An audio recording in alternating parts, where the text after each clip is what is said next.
Hello, I'm Curiosity, and today, as part of Gamera's 60th anniversary celebration, we're covering the 10th film in the series, the middle one in the Heisei trilogy, released in 1996, Gamera 2, Attack of the Legion. That year brought us a whole set of films that are still famous today. To name just a few: Independence Day, Mission Impossible, Scream, The Rock, From Dusk Till Dawn, Sleepers, Twisters, and Space Jam. As a joke, you can say that Gojira saw what he was up against and gave up, so we didn't get a new movie with him in this year. This film takes place a year after the previous one, making the main character 16 years old. This time, the threat takes a new, never-before-seen form. The Legion Orgis are not new. They come from outer space, as we already seen with Viras and Jiger. What is original here is the fact that this creature is an insect-like form, with strong connection to flowers. It's because of the insect-like nature that it received its name. One of the characters, Hanatani, quotes the Bible, and he asked him, "What is your name?" And he answered, saying, "My name is Legion, for we are many." The relationship between the flower and the Legion is also compared by Honami to the relationship that several species of ants have in their ant hills with the fungus they cultivate, providing it with the necessary nutrients for growth, allowing them to obtain the necessary nutrients. Similarly to the previous film,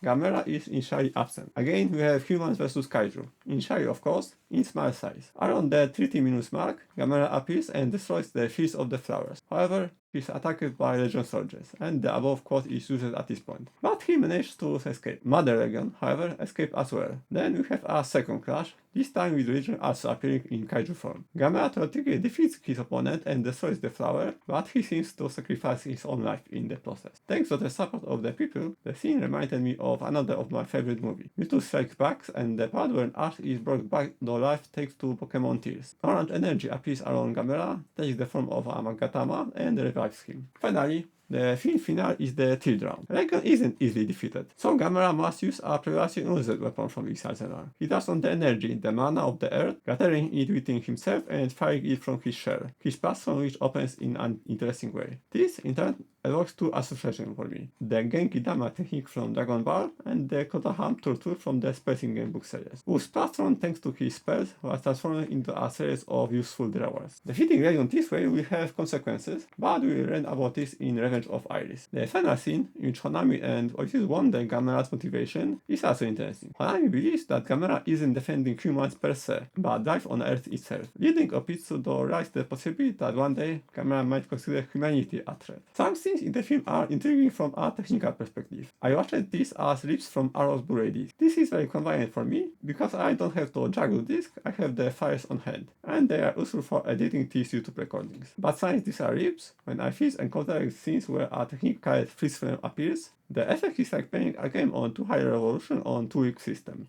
The smooth image transforms into a slideshow. I had to search online to find out that this was supposed to be the way it is, and everything was fine. The film won fewer awards than its predecessor, but it did receive two. Like the last part, it won Best Dramatic Presentation at the 2011 Seiyun Awards, at the 70 Nikon Science Fiction Taste Show Award, which Wikipedia compares to the Nebula Award. That award went to Gamera 2, Attack of Legion. Time for the actors. Akira Otashi played Gamera, and he will return in the next film in a sense. He will play Gamera's main antagonist, the tutorial Iris, where the main Gamera will be played by another actor, Hirofimo Fukuzawa. But in one scene, in Nightmare of one of the characters, a strictly different version of Gamera appears, created by modifying Gamera costume from this movie. I'm guessing that because the costume was designed for Ohashi to wear, he took on this version of Gamera. This wasn't the end of his adventure with Gamera. He also participated in Gamera the Brave, where his role is described only as additional stunts. The actors who played Legend have an interesting history. It sounds a bit like a soap opera. In this film, two people played the role simultaneously, as it was a two-person suite. Muziko Yoshida played the front of the Legion, where Toshiraki Sasaki handled the back. Sasaki returned in a specific role in Gamera 3, Revenge of Iris, but the case of Gamera the Brave is more interesting. Both actors returned, but this time they didn't play together, but against each other. Sasaki played Gamera, while Yoshida played Zedus. This time we didn't have anyone who previously appeared in a Gamera film from the Showa series. Ayako Fuitani, who played all three installments of the trilogy, returns as Asaki Kusanagi, and Yukijiro Hono returns as Inspector Tatsunomo Osako. We also have two actors from the previous film. Hatsunori Hasegawa appears as Colonel Satake, and Yuko Sakano plays Yukino. Yusuke Kawasu appeared as Akio Nojiri here and in Revenge of Iris. An interesting case is Takuchi Tomorowo, who played different characters in two different films from the trilogy. Here, he played Subway Conductor. In Gamera 3, Revenge of Iris, he appears as Doctor. And that's not all, because in the final film, Gamera the Brave, he appeared as Minister Hitosugi Yoshimitsu. As for a connection to other series, well, I'm not aware of any reference in any other film or series. The physical list include the standard set, VHS, DVD, Blu-ray, individual edition, version with the entire trilogy, and even with every Gamera film ever released. This includes the Arrow list, which I mentioned in every Gamera video. This list includes the original audio, English subtitles, and English dub, a version with Carl Young's commentary, and the latest Circana comedy dub track, a professionally produced dub, but with advanced saturn that definitely not meant to be taken seriously. Here are a few examples from the standard dub and from the latest Circana version. Now where the hell's he been? That's a big-ass turtle. Pull back! Hey, who wants a Coke? It's not too hard for this thing to find a buffet. Did you ever eat dirt as a kid? Investigation into the attack on our nation by the Legion suggests that their next objective... Gabba gooba, gooba gabba, gabba gooba gabba gooba gee.